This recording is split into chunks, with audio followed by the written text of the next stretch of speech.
शिक्षा में कब बाधाएं उत्पन्न होती हैं? कौन से ऐसे काम हैं जिनको करने से शिक्षा में बाधा आती है?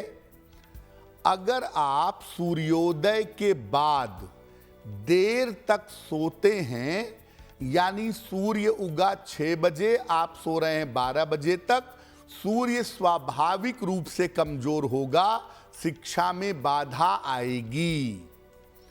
आप ऐसे घर में रहते हैं जो अंधेरा घर है या अंधेरे कमरे में रहते हैं जहां दिन का प्रकाश बिल्कुल नहीं आता, तो ऐसी स्थिति में भी शिक्षा में बाधा आती है।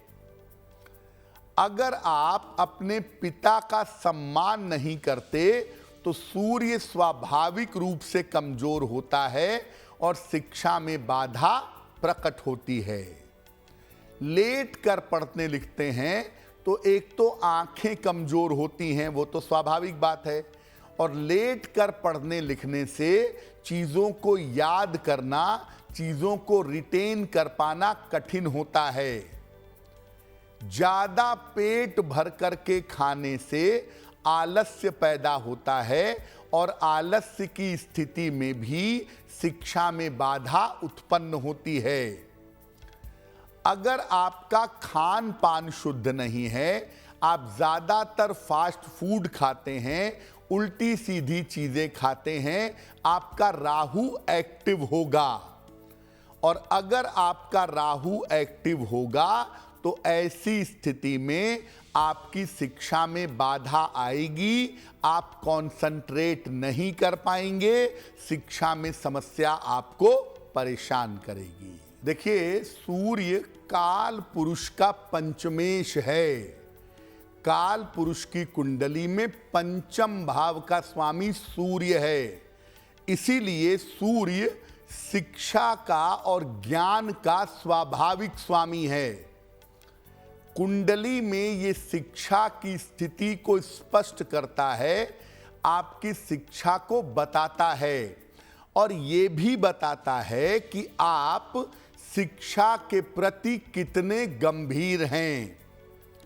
सूर्य व्यक्ति को शिक्षा ग्रहण करने के योग्य भी बनाता है, यानी आप कितने गंभीर हैं, शिक्षा प्राप्त करने के कितने प्रयास करेंगे और जो शिक्षा मिलेगी उसे किस तरह ग्रहण करेंगे, ये सूर्य बताएगा। बुध जो है वो शिक्षा की दिशा बताता है।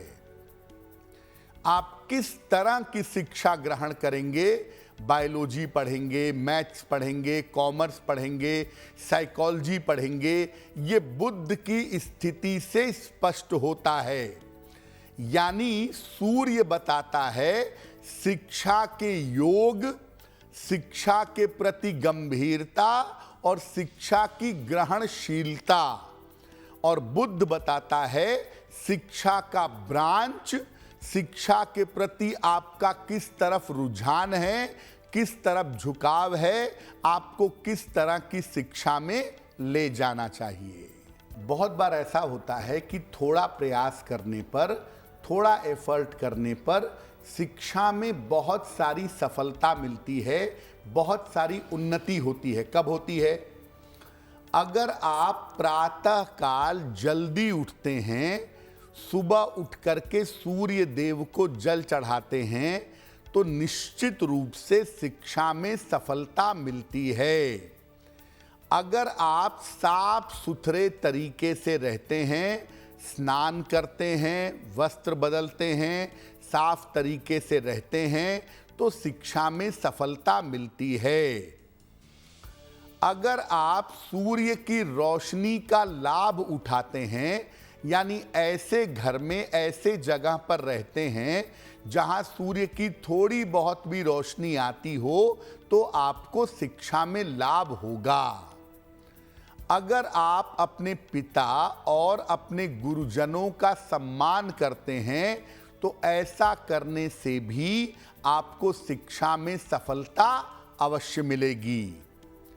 अगर आप खान पान अपना शुद्ध रखते हैं, खान पान में सात्विकता रखते हैं, मन पवित्र होता है, मन एकाग्र होता है और शिक्षा में सफलता की प्राप्ति होती है। अगर आप अपने आहार में हरी सब्जियों का और फलों का सेवन करें नियमित रूप से, तो इससे शरीर में सकारात्मक ऊर्जा पैदा होती है, शरीर शुद्ध होता है, साफ होता है, मन ज्यादा बेहतर होता है और ऐसी स्थिति में आपका परफॉर्मेंस, आपकी पढ़ाई बेहतर होने लगती है। जिनको भी एकाग्रता की समस्या है, कंसंट्रेशन की प्रॉब्लम है, वो जरा अपने आहार पर विचार करके देखें। वो निश्चित रूप से फल कम खाते होंगे, सब्जियां कम खाते होंगे, फास्ट फूड और कोल्ड ड्रिंक्स पर ज्यादा ध्यान देते होंगे, राहु को एक्टिव करते होंगे। इस वजह से एकाग्रता उनकी बिगड़ जाती है। एस्ट्रो तक ऐप पर आपको मिलेगा भविष्य से जुड़े हर सवाल का जवाब। डाउनलोड कीजिए एस्ट्रो तक ऐप और चुटकी में जुड़िए इंडिया के बेस्ट एस्ट्रोलॉजर से।